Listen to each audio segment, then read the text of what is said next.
Welcome to Spectacle on Television Nigeria. I am your host, Daniel Atai.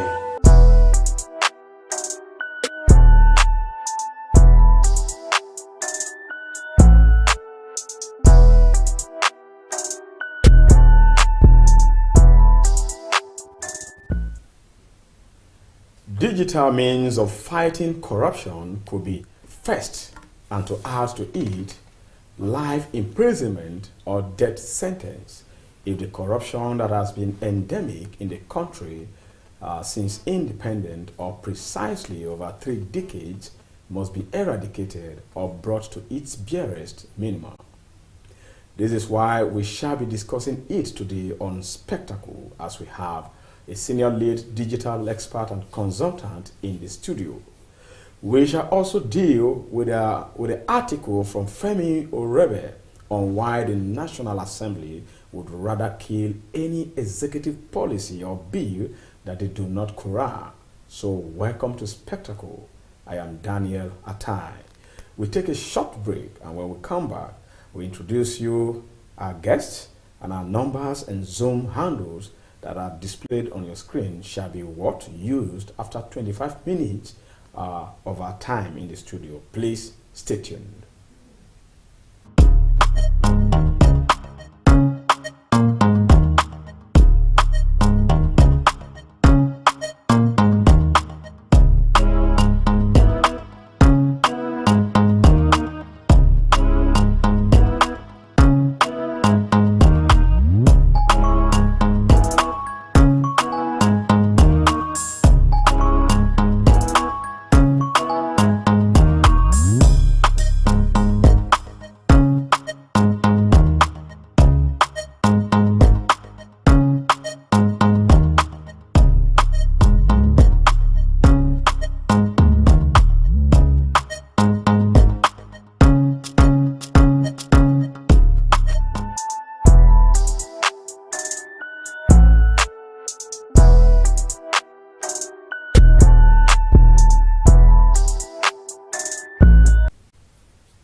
Welcome back. Like I said, we'll begin with fighting corruption using digital means.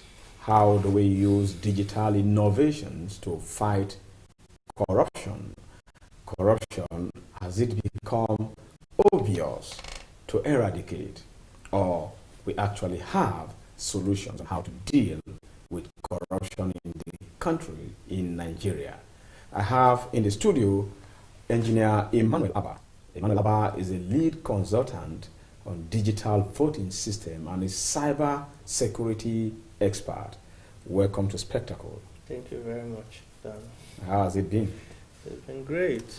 All right. Before we go into what background story we have on digital way of fighting corruption, could you please tell us briefly, maybe within 2 minutes, whether it is actually possible to bring corruption to its nail by digital means? Well done. You see, nothing is impossible to achieve if the heart is willing. Okay. So despite our innovations or means of ending the menace of corruption that has eaten deep into our country's heart, the people must be willing first to end it. Otherwise, every device, every measure taken will still prove abortive. So the need for the willingness to end it must be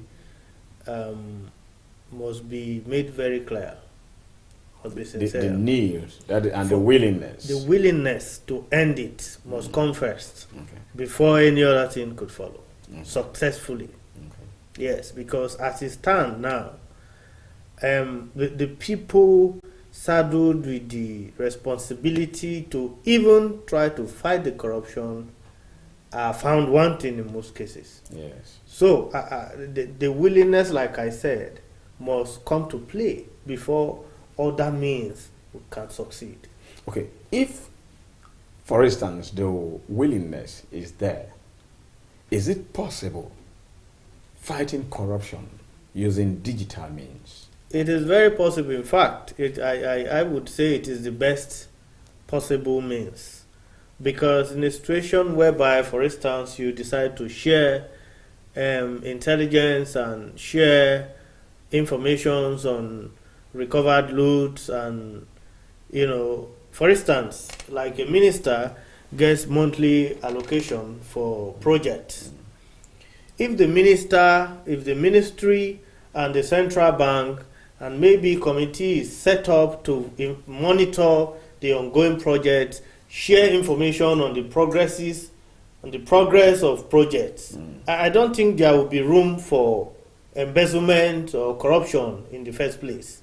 And how best to do that is not by going there, or maybe there's a real project going on in Calabar. You mandate people from Abuja to go to Calabar. No, they could go there and be bribed, and they will come back and give false information. So if you have a platform by which, without going there, the president or the aides of the president that are in charge of monitoring projects that are to be executed can easily go online and check the progress of ongoing projects and report to the president without the contractor or the ministry even knowing. I think it will go a long way in curbing the menace of corruption that we are faced with right now. All right, I'll come back to you on that particular, checking project, ongoing project online, if there are ways where people can actually manufacture lies and put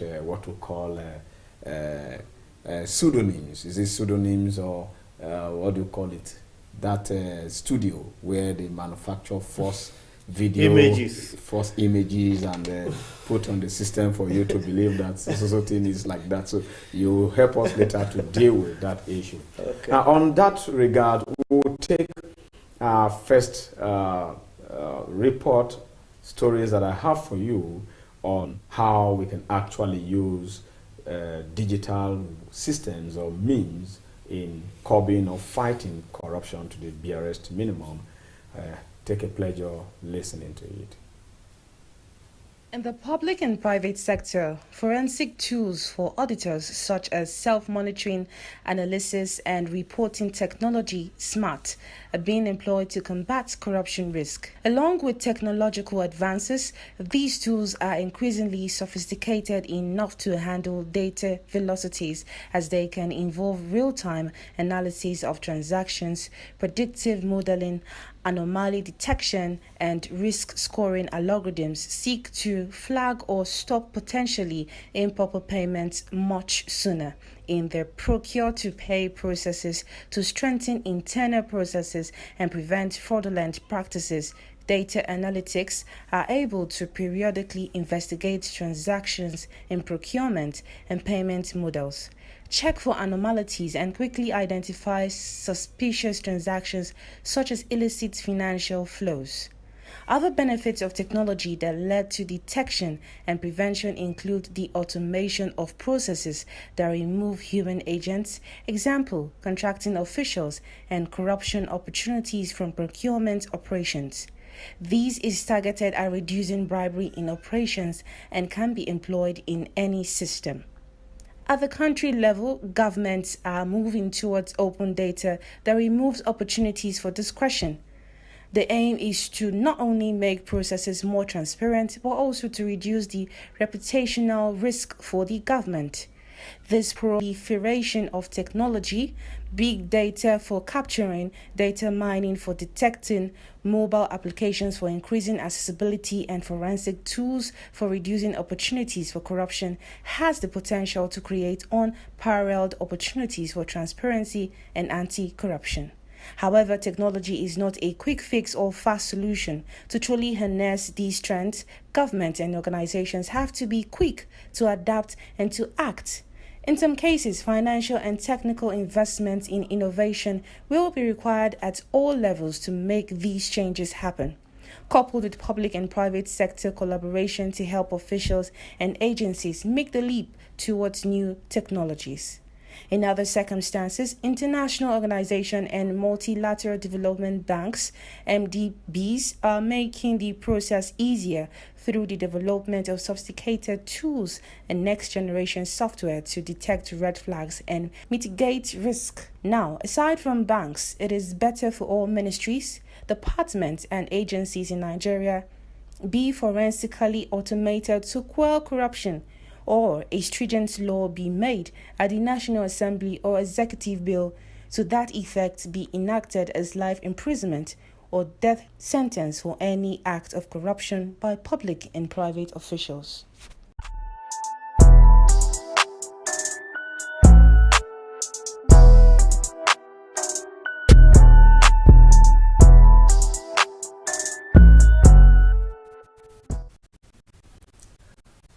Welcome back. You have had that report on how we could use digital systems or analysis to fight corruption.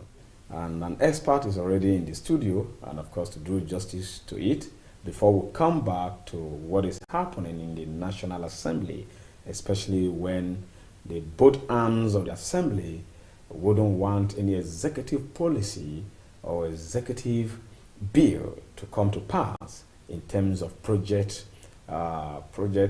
project enactment and job creations to come to be if they do not corral such project or jobs.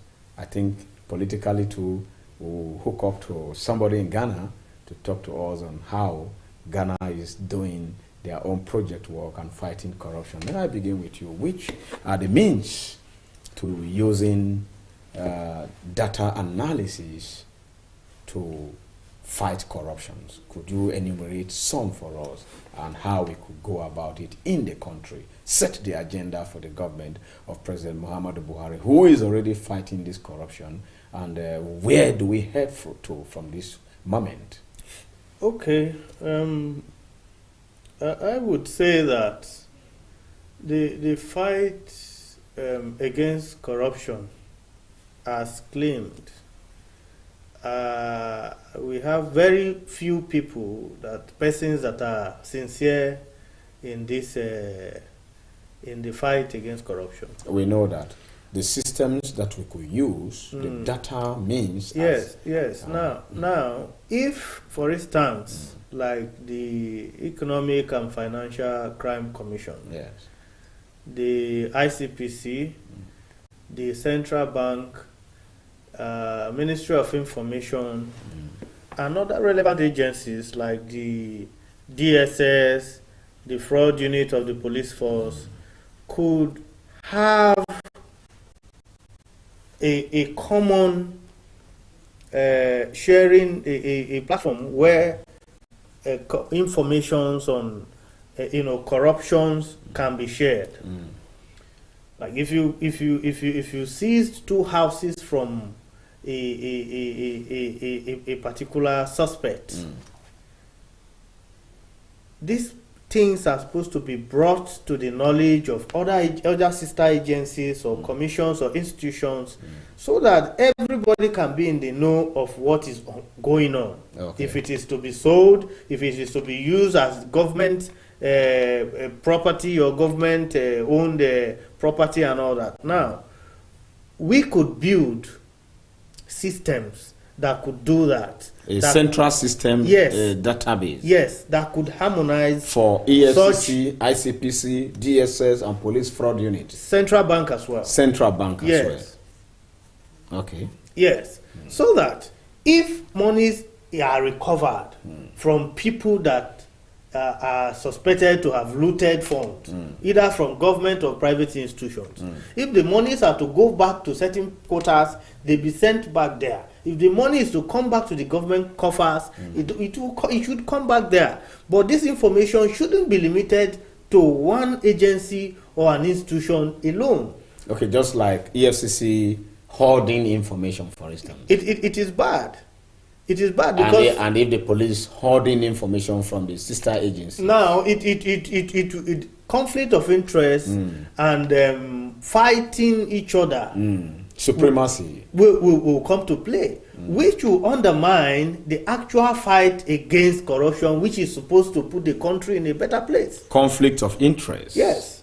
But okay, good. Now, do you mean that as it is now, that all these agencies fighting corruption, you mean they don't have central data bank where they could navigate and disseminate information within themselves? For instance, it is alleged right now, the news ongoing now, that the embattled EFCC boss has been found wanting in the area of being sincere with recovered loot. Okay, Magu. Yes. Now, just one single person to be saddled with such responsibility is not enough. Okay. But you now, the DSS and the police force that invited him had to depend on intelligence from within the Economic and Financial Crime Commission and certain people outside the commission to get facts about the ongoing investigation. Okay. So if they had a central system where information can be shared, common information can be shared, these facts will have been there already. Because if 1 billion was recovered between the month of January and April, which is the first quarter, all these agencies should be aware. It should be there. I don't need to call EFCC. No, I just need to go there and see that 1 billion was recovered from Mr. A on so date. Right now, the money is in the custody of the central bank. Right now, the money is in the custody of the Economic and Financial Crime Commission. Right now, the money is still in the account of the allied fraudster or the looter, waiting for government clearance so the money can be taken back to the government coffers and all that. So there must be a central base where they can go to and check information. What do you call that central base, that central data system? You could call it information sharing unit. No, information sharing center. Okay, info sharing center. For the agencies, yes. Just like data mining. Yes. Is okay. Now, the issue of, like you talked about, data bank or data information sharing center for crime and fraud. The ones that the banks are using now, especially linking BVN, that is biometrics, and then linking a transfer, getting to trail transfers of money from one bank to the other, from one person to the other. Could ministries, from the report I gave through Messaggio, could ministries, department, agencies adopt that means, that digital means as well, or it is impossible? Like I said earlier, nothing is impossible. You see, the bank verification number is the best thing that has happened to Nigeria since 1999. Okay. And I thank the government that brought that innovation to light in Nigeria. Okay. Because it has proved that really, like for instance, we are faced with inconsistency in data management, individual data management in this country. Yes. We don't have. We don't have, or we are not consistent. We don't have a consistent individual database. You cannot really point to a particular place and say, these are Nigerians. This is a Nigerian, this is who he is. No, I've seen people with 2-3 voters registration card. Okay. It's not supposed to be so. Okay. You are supposed to have one. Okay. Entitled to you and you alone. As your biometric. Yes.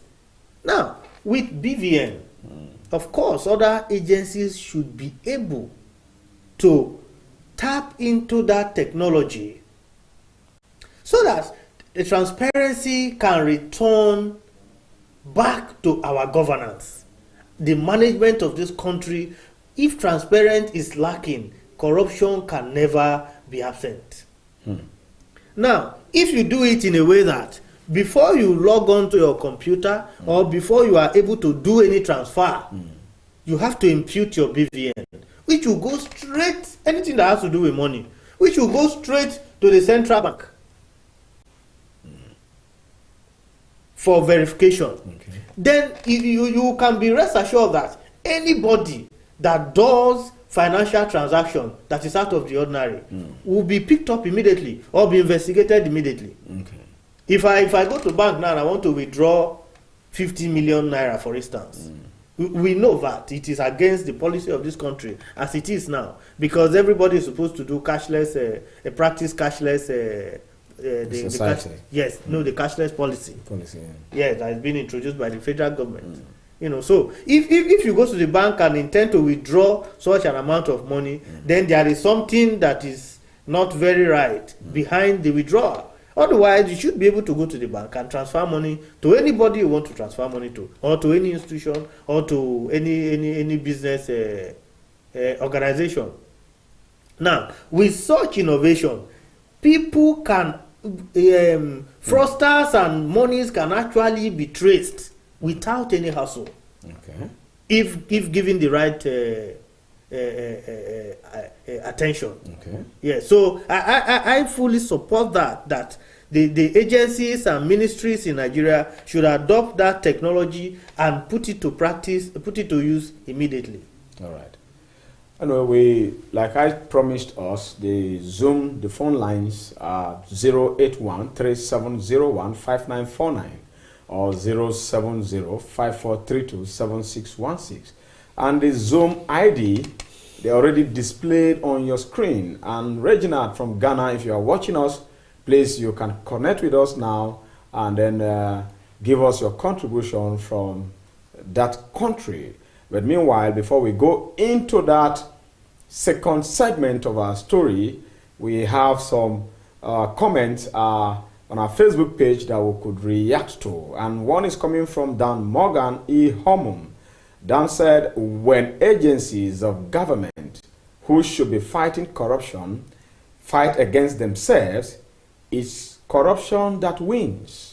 Just Yes. like you said. Yes. If ICPC, CBN, EFCC, DGSS, DSS, fraud unit of the police are fighting themselves, corruption will win. Yes. And that is certainly. what Dan Morgan in Homon says. And he said again, the fight between sister agencies fighting corruption put a dent on the corruption fight itself.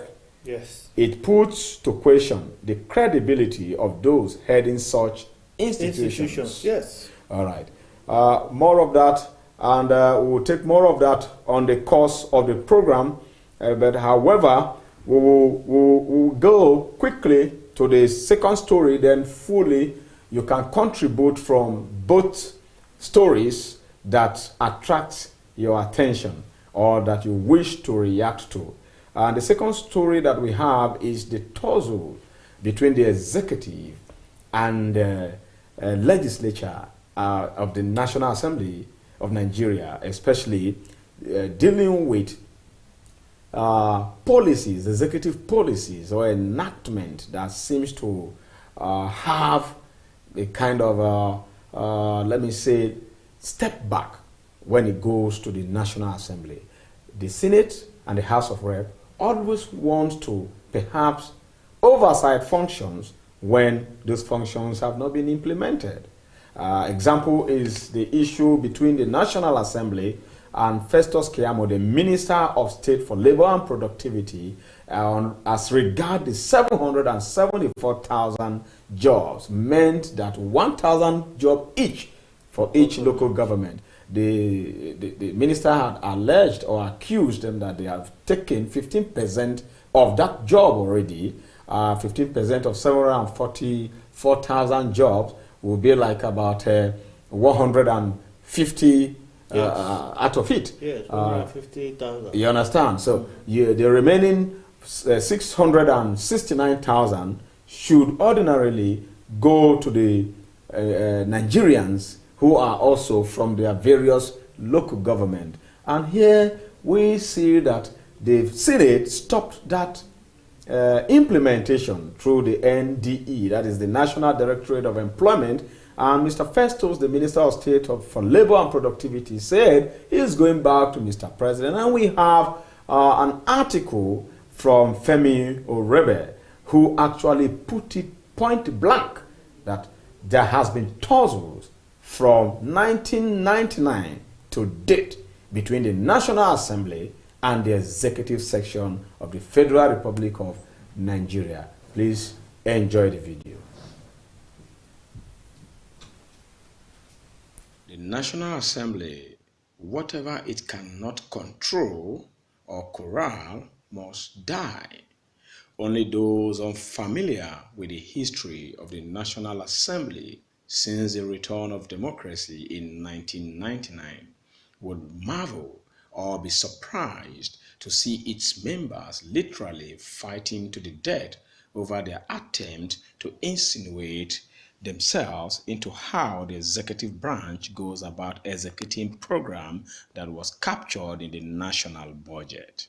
The way they are going about it, the seriousness they are demonstrating, you would not believe they are the recipients of billions of naira for constituency projects which the president recently dismissed as being more of a sinkhole.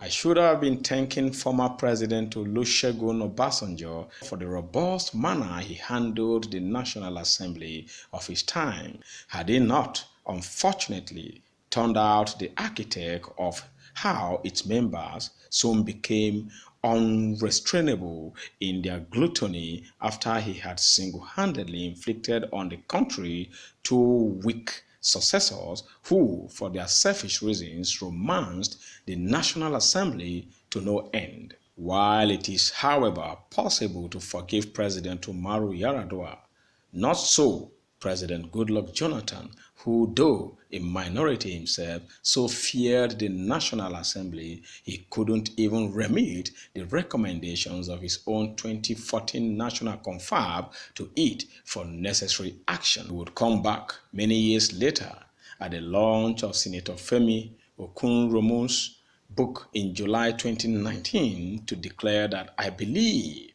that the solutions to most of the problems we face today lie in our honest assessment of the recommendations of the 2014 National Conference. If we take politics out of our consideration, there is every likelihood that a diligent implementation of the key recommendations of the conference will lead the nation out of the woods.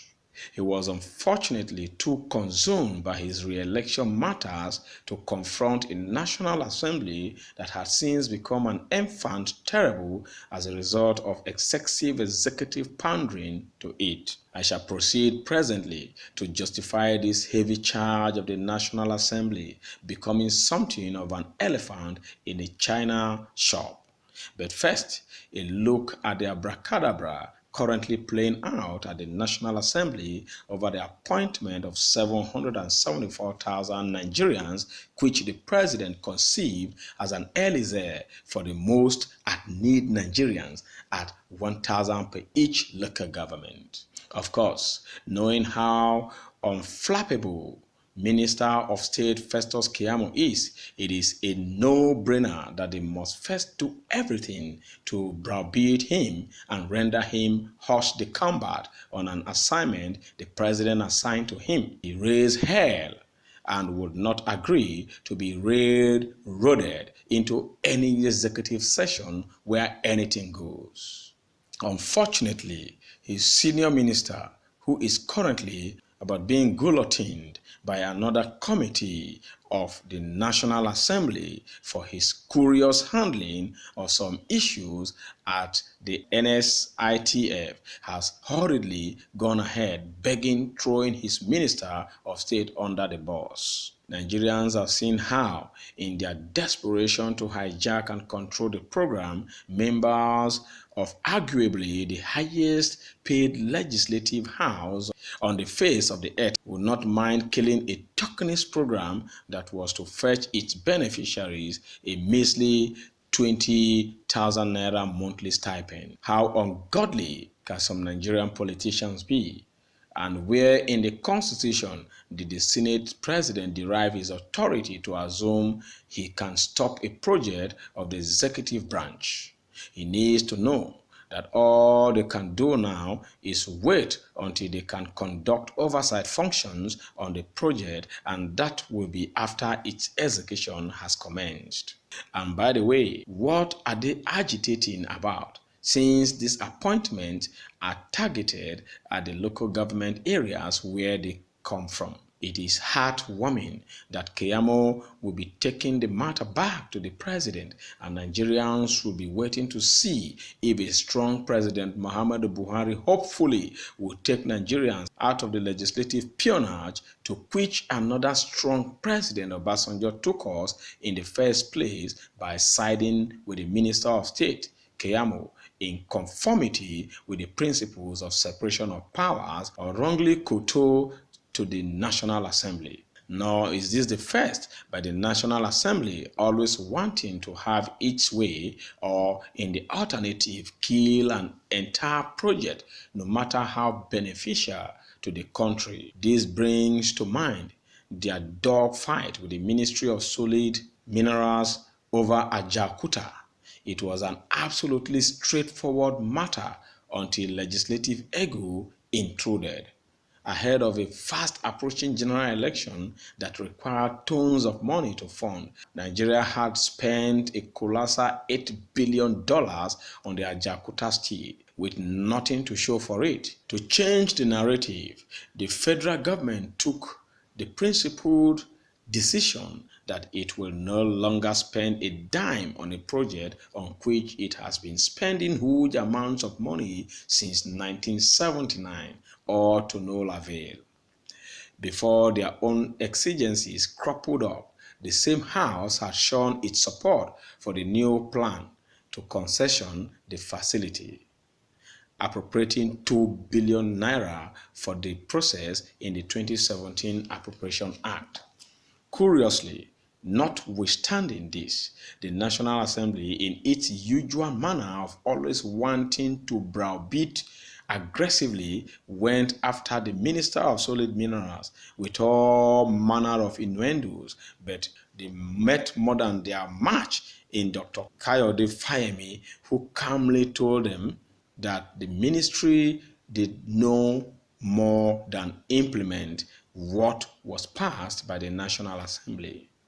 He, of course, further told Nigerians that the plant needed not only $500 million, which the House was enthusiastically urging the president to borrow, but that the House had actually seen an audit report which put the amount needed at $1.049 billion, but which it has now, in its collective wisdom, decided to ignore. All that concerned the House was the $500 million which it wanted the president to borrow immediately, and God in his infinite mercy would help him source the remaining $449 million needed for the auxiliary facilities to make it functional at an indeterminable future. Quite expectedly, and just like the Senate President is now doing, Speaker Dogara was all threat, saying the project must be stopped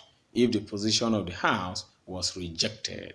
Such love of a country by its elected officials is alarming. And that too had a precedent when, rather than the Revenue Mobilization and Physical Commission determining its allowances, the duo of Speaker Dimeji Bankole and his then deputy Aminu Tambuwa led House into an executive session to jack up members' allowances so as to, in Tambuwa's words, make them feel happy.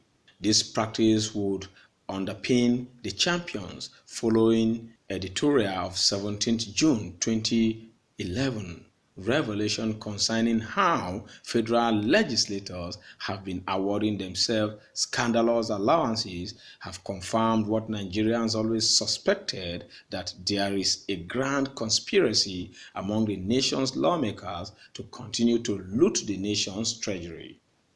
It is indeed coming to light that much of that they discuss when they clear the gallery and shut themselves away from public view, dissolving into what they aptly call closed-door sessions, is how to fleece the country and feather their nest with millions of naira under the amorphous subhead running costs.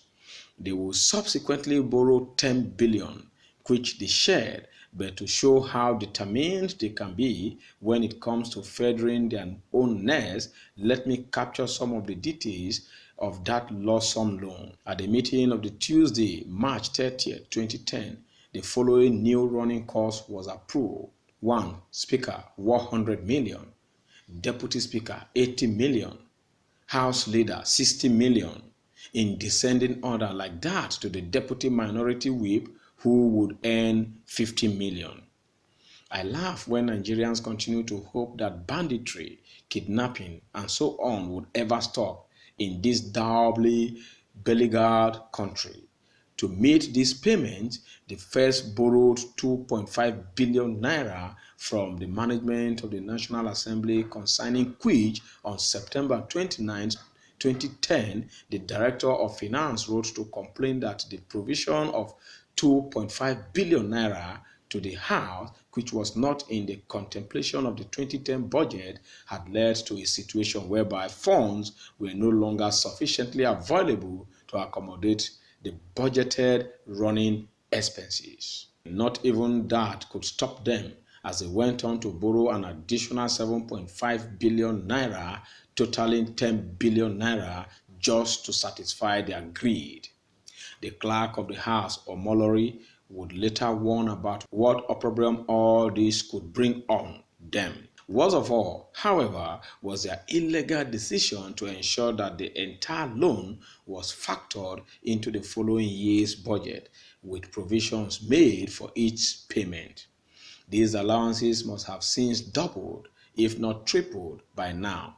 So one can safely conclude that for the National Assembly, the operating manual is as it was in the beginning, is now, and ever shall be. That is, until Nigerians wake up one day, like one man, to decide what is good for them.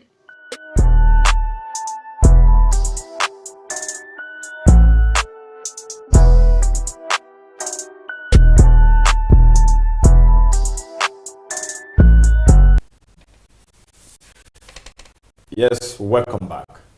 And of course, you have heard from that article the tussles, the unending tussles, why between the executive and the legislature, especially the Senate of Nigeria, always dragging issue of executive policies that ordinarily should benefit Nigerians, that it must come from them. They must oversight it when it has not been implemented. They must have to check balance and negotiate in closed doors and ensure that, of course, they control everything. And since 1999 that they've been controlling things, we haven't seen much. We haven't seen much of this project or constituency project or constituency jobs in the 774 local government of Nigeria. And Nigerians are asking, are there no better ways of doing things?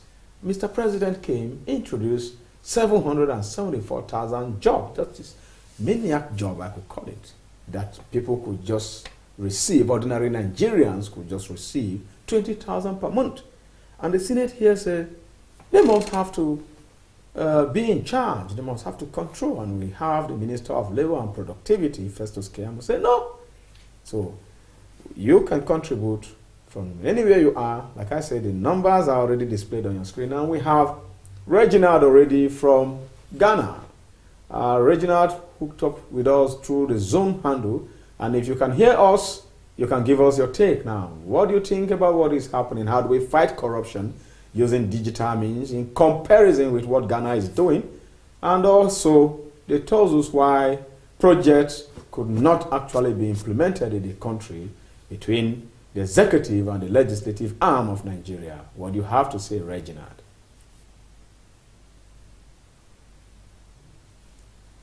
Reginald, are you there?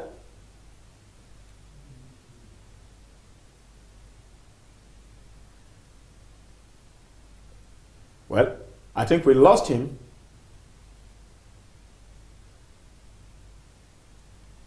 Reginald, are you there?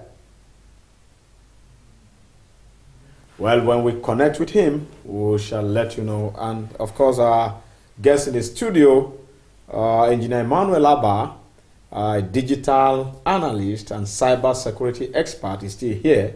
What is your take about what we just discussed now between the executive and the legislature? Is Reginald back? All right. Well, the fight between the executive and the legislatures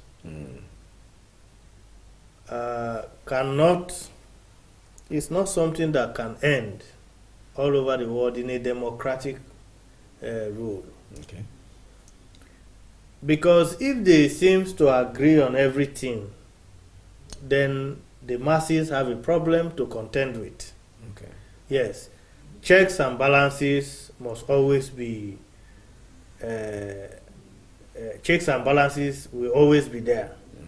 Yeah, things to argue about will always be there. Okay.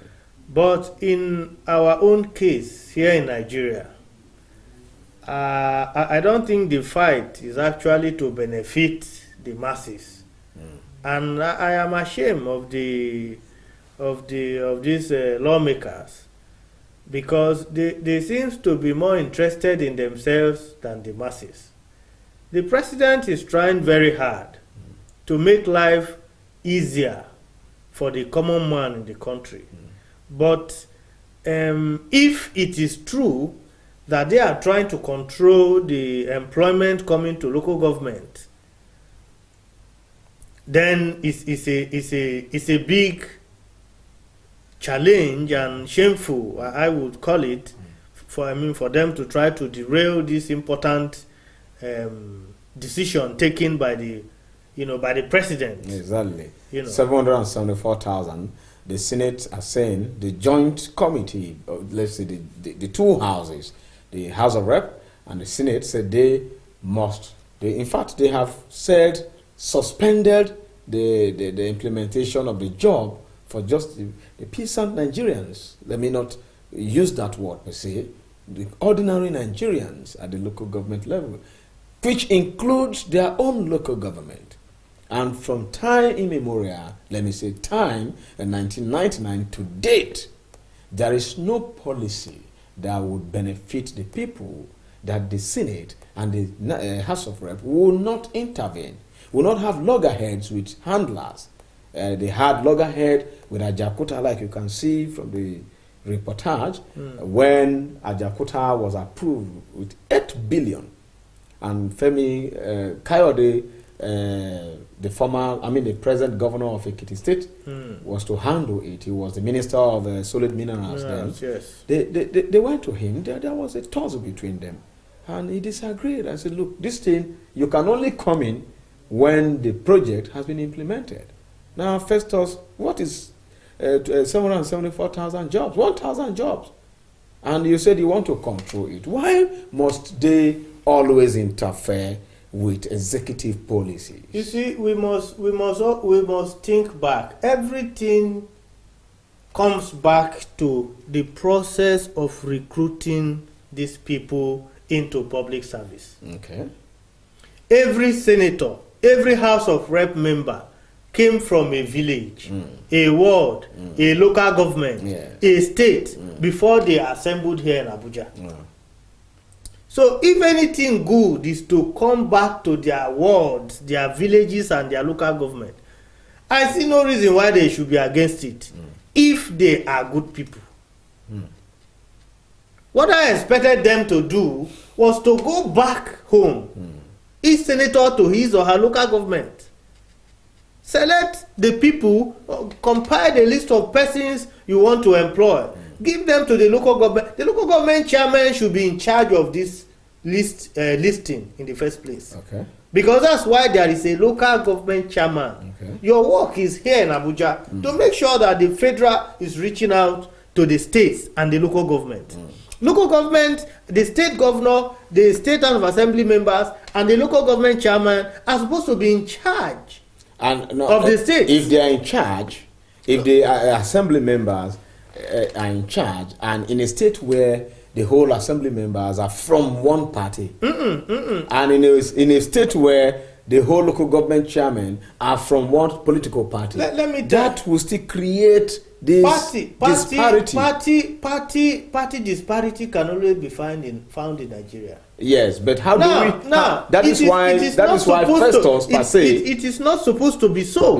Now, the right thing to have been done was that the president has given an instruction. 1,000 per each local government. Yes. Now, what I expected the state governors to do was to tax each local government chairman to produce the list of these people needed from each state. Across party lines. Across board. It doesn't have parties are just to produce persons to occupy political space. Me and you know that once this thing land at the local government, if it is true, the National Assembly per se, they may want only their party members to benefit. Which is not right. So, Because service is to the people, not to party members. Yeah, Mr. President introduced NDE program before now, and Empower program, and food program.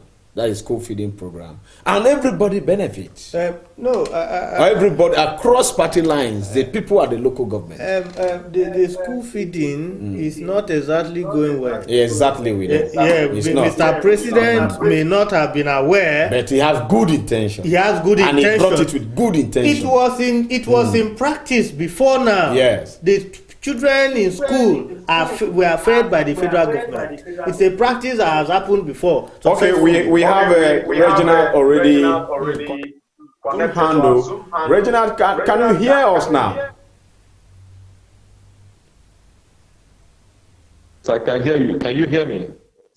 Yes, I can hear you. So give us your take on, I think you are watching us live. Yes, I'm watching. What we are discussing today. Yes, please. I'm watching you and I'm listening. Okay, give us your contribution. How is Ghana doing in the fight against corruption? And then what could you profile in terms of fighting corruption using digital system? And of course, we also talked about the National Assembly tussles with executive policies all the time. Why Nigerian constituency projects and jobs could never be implemented in this country. Thank you for having me. First of all, I actually believe that we have to look at the digital perspective to the pursuit and to addressing corruption from the angle of a developing country instead of a developed country. I believe that Africa is doing it wrong in trying to pursue our fight against corruption based on the standards of what is being obtainable in the developed world. First of all, I believe that the reason why corruption is rampant in Africa and especially in Nigeria is the absence, I keep saying it, a jobless people do not have a say. If you are jobless, you don't have the confidence to hold those who are you're supposed to hold accountable, sense you as a person. And you see, we need to begin to look at corruption based on the fact that our people are the ones who are encouraging and are allowing the corruption to become as rampant as it is. And please let me explain.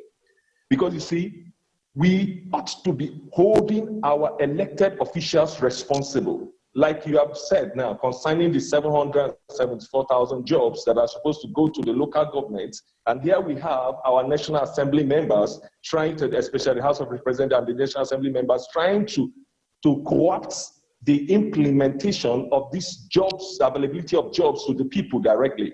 And yet, the masses are not rising up to say anything about it.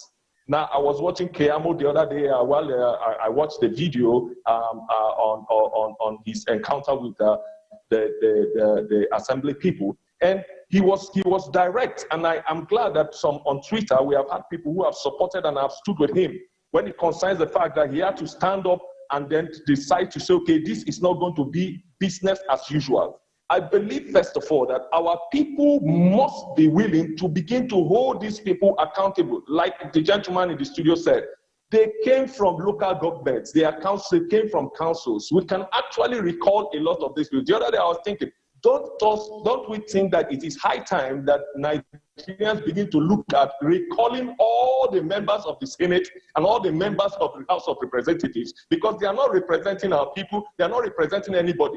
But you see, until the people get to the point where they can actually, yes, sir, I'm listening to you. Now, recalling them in fact, impeaching Mr. President is easier in the Constitution than recalling lawmakers.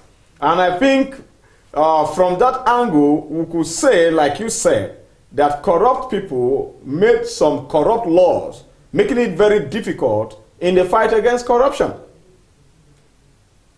So, do you suggest death penalty or life imprisonment for corrupt officials or corrupt personalities? And what do you have in Ghana? Is it life imprisonment or death sentence? Seems to be facing the same circumstances and the same situations that Nigeria is actually facing. The only difference is that Nigeria has it on a higher scale than Ghana. Now, I will say this to you. The people are the ones that have the mandate. The reason why corruption has continued to rear its ugly head in the monstrous level that it has been doing in Nigeria and other parts of Africa is because the people are not able to hold the elected officials accountable. Somebody is benefiting from the corruption, and therefore he's willing to sabotage the efforts of the masses in trying to demand accountability. Until we get to the point where the people are willing to say, if you are not going to serve us, we are not going to give you an opportunity to lead us.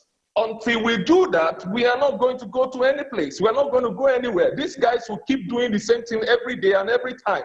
But you see, I keep saying, because of the times that we have arrived in Africa, we are sure to see revolutions coming very soon. But it's not going to be a bloody revolution like the revolutions that happened. It will come as an industrial revolution that comes by the people. No government has been responsible for development. Development has always happened when the people begin to band together to solve their problems by themselves. And I keep saying that it is high time we begin to pursue rural industrialization, urbanization plan, where the people begin to create cooperatives of farmers and cooperatives of communities to acquire processing plants to begin to process their resources for themselves. Because until we begin to create jobs at the grassroots, we are not going to be able to have the courage that is required to hold these monsters responsible in Abuja. We will still be running around the same circle for a very long time. Thank you very much, Reginald, for your contribution all the way from Ghana. All right, I think we have to round up. You heard what he said within 2 minutes. You just wrap it up on proffering some solutions that we could do, especially digitally, what the government should have, the kind of network they should have, and the kind of systems they should, of course, try to acquire. If you have those things for us now, it will go a long way, and then we know how to agitate or set them before them and say, look, if you truly want to fight corruption like you have started, these are the means. You saw what is happening between in the Niger Data Development Commission. We are yet to exhaust that, and it is alarming that such thing is happening in the whole commission. There are no digital system to fighting corruption. And when will our National Assembly actually say, okay, this policy is good, just go ahead with it without interfering? So give us just within 1 or 2 minutes, because we have just 2 minutes to round up. Like I said earlier, the Buhari-led administration, the person of President Muhammadu Buhari is sincere on the fight to end corruption in Nigeria. And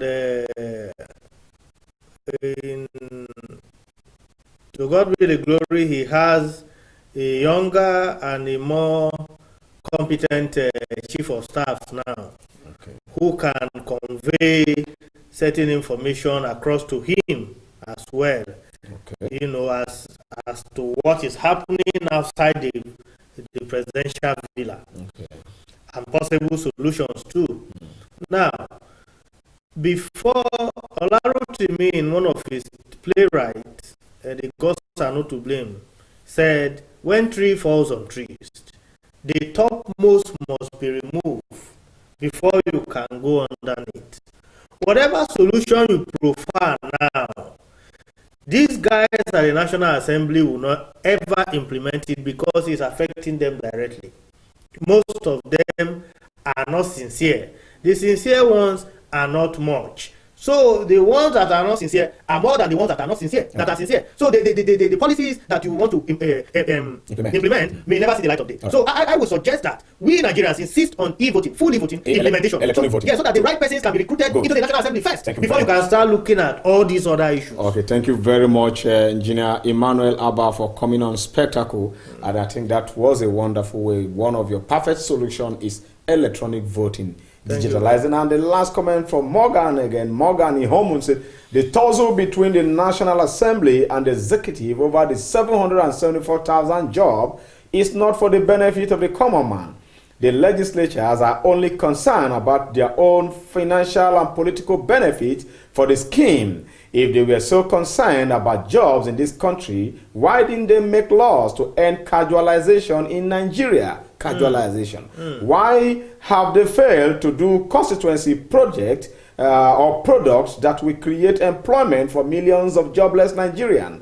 The legislators should know that Nigerians know who is on their side in their project, and it is definitely not the National Assembly but the executive. Yes. He is saying that the executive is on the side of the common men now, and the National Assembly are still very far away. And that is coming from our Facebook page. You can do well by following us on our social media platform. We have a new Twitter handle. Our former handle was having an issue, and the Twitter handle is at Television Nigerian, at Television NIGE1, at Television NIGE1. Do like the page, follow us, and on our YouTube, Television Nigerian, make sure you subscribe and indicate your notification button, that thing that looks like a bell, and you'll be getting notification from us.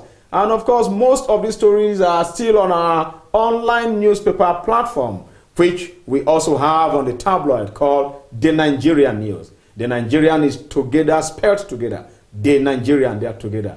Google or search for The Nigerian News. Is a newspaper platform that serves you with all current national issues and international issues. Please, this is where Spectacle will stop today. And we thank you for watching. See you tomorrow. And I've been Daniel Atai.